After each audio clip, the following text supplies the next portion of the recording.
நம்ம ஒரு Google form, இந்த கோர்ஸ் எக்ஸிட் சர்வே போடுறதுக்கு ஒரு கூகுள் ஃபார்ம் எடுத்துக்கணும்.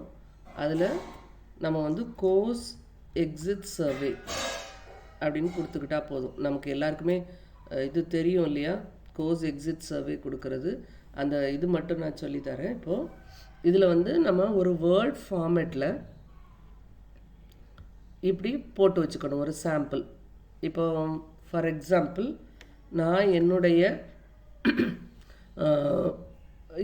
ஃபஸ்ட்டு செமஸ்டரில் நான் எடுத்த ஹிஸ்ட்ரி ஆஃப் கன்னியாகுமரி டிஸ்ட்ரிக்ட் அந்த இதுக்குள்ள கோர்ஸ் எக்ஸிட் சர்வே ஃபார்மேட் இதில் ரெடி பண்ணியிருக்கேன்.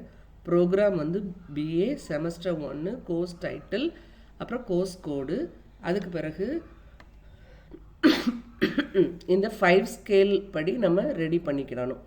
நம்மக்கிட்ட ஏற்கனவே கோர்ஸ் அவுட்கம்ஸ் இருக்கும். அதே கோர்ஸ் அவுட்கம்ஸே நம்ம எடுத்து போட்டுக்கலாம். கோர்ஸ் 1, 2, 3, 4, 5 என்ன, அதுக்கு உள்ளது என்ன அப்படிங்கிறத நம்ம இங்கே ஒரு வேர்ட் ஃபைலில் எடுத்து வச்சிட்டோன்னா அதுக்கு ஏற்ற மாதிரி அங்கே கொடுத்துக்கலாம்.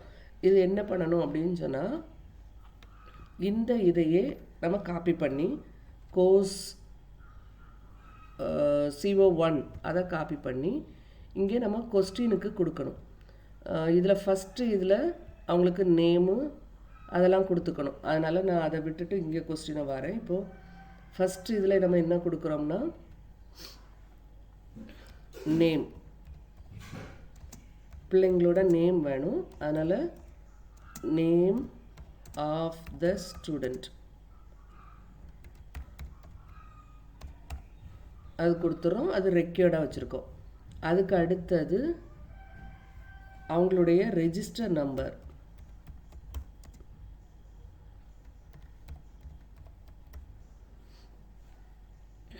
அதுவும் கொடுத்துறோம். அடுத்து நம்ம இங்கே இந்த கொஸ்டின் வச்சுருக்கோம். இதை வந்து நம்ம எப்படி வைக்கிறோன்னா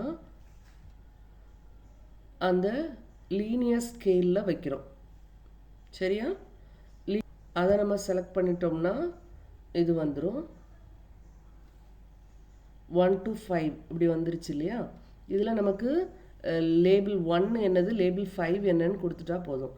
இங்கே நம்ம லேபிள் 1 என்ன வச்சுருக்கோம், ஸ்ட்ராங்லி அக்ரி. லேபிள் 5 வந்து ஸ்ட்ராங்லி டிஸ்அக்ரி. ஸோ அதை ரெண்டையும் கொடுத்துட்டாலே இது வந்துடும்.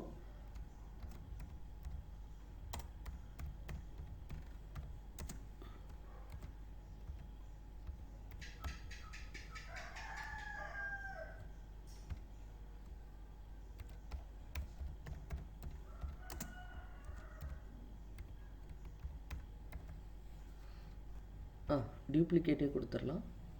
ஸோ அப்போ நமக்கு இதே வந்துருமா.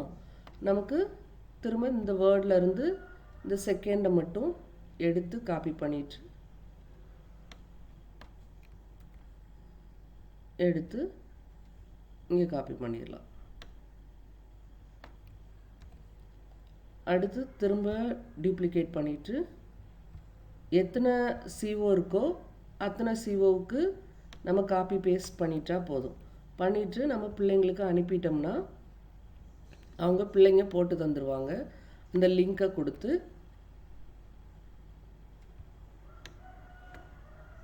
அனுப்புறது தான். அதை அனுப்பிட்டு நம்ம லிங்க் எடுத்து பிள்ளைங்களுக்கு அனுப்பி அதில் நமக்கு ரெஸ்பான்சஸ் வரும் இல்லையா. அந்த ரெஸ்பான்சஸில் நம்ம பார்த்தோம்னா நமக்கு சாதாரணமாக தெரியும் நம்ம கொடுத்து அனுப்பின பிறகு. அதில் உள்ளதை நம்ம இந்த இதில் இந்த ஸ்ட்ராங்லி, ஃபார் எக்ஸாம்பிளுக்கு நான் சொல்கிறேன், எனக்கு 20 பிள்ளைங்க இருக்காங்க. CO1க்கு ஸ்ட்ராங்லி அக்ரி வந்து 15 பிள்ளைங்க கொடுத்துருக்காங்க. அக்ரி வந்து 5 பிள்ளைங்க கொடுத்துருக்காங்க. அப்புறம் இதுக்கு அனலைஸுக்கு 18 பிள்ளைங்க கொடுத்துருக்காங்க. இதுக்கு 2 பிள்ளைங்க கொடுத்துருக்குறாங்க. அப்புறம் அப்ரைஸ் த கல்ச்சுரல் பிகினிங் இதுக்கு வந்து 13 பிள்ளைங்க கொடுத்துருக்காங்க. இதுக்கு 7 பிள்ளைங்க கொடுத்துருக்காங்க. இல்லைன்னா இதுக்கு 5 பிள்ளைங்களும் இதுக்கு 2 பிள்ளைங்களும் அப்படி வச்சுக்கலாம். எத்தனை பிள்ளைங்க கொடுத்துருக்காங்களோ நம்ம அந்த ரெஸ்பான்ஸ்லேருந்து எடுத்து இங்கே போடணும். அடுத்து இதுக்கு 13 பிள்ளைங்க கொடுத்துருக்காங்க. இங்கே ஒரு 7 பிள்ளைங்க கொடுத்துருக்காங்க. இங்கே 15 பிள்ளைங்களும் திரும்ப ஒரு 3, இங்கே ஒரு 2 இப்படி கொடுத்துருக்காங்க. இதில் நம்ம ரெடி பண்ணி இப்படி வச்சுட்டோன்னா இதை நம்ம திரும்ப எடுத்து ERPயில் போட்டுடலாம். அவ்வளோதான். வேறு ஒன்றும் பெரிய வேலை இல்லை. இதில் ரொம்ப ஈஸியான வேலை தான்.